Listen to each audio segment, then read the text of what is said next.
What I would encourage everyone to do, have a visit with our whip, because we need to know how many people are in support of this. We better all be in support of it. For years, the Iowa House has passed eminent domain reforms in an attempt to stop a proposed carbon capture pipeline. State regulators gave the company power of eminent domain to build it. Those bills have never been brought up for a debate by the Iowa Senate. Republican Senator Lynn Evans took to the floor to urge his colleagues, Republican and Democrat, to push Senate leadership to bring the bills to the floor for a vote. Let Senator Clemish know where you stand on this. Now, he's probably going to ask you the question, as he should, what bill do you want to see move forward and how do you want to see it move? Look him in the eye and say, I don't care. Let's get something to the floor and let's vote on it and let's protect the rights of our property owners in this state.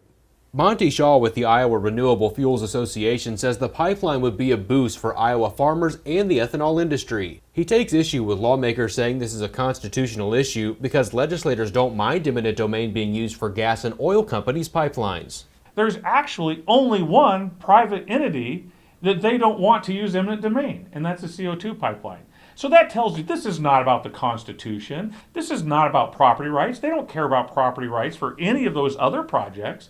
They just want to shut down the CO2 pipeline. In Nebraska, Tallgrass Energy is converting one of its natural gas pipelines into a carbon capture pipeline.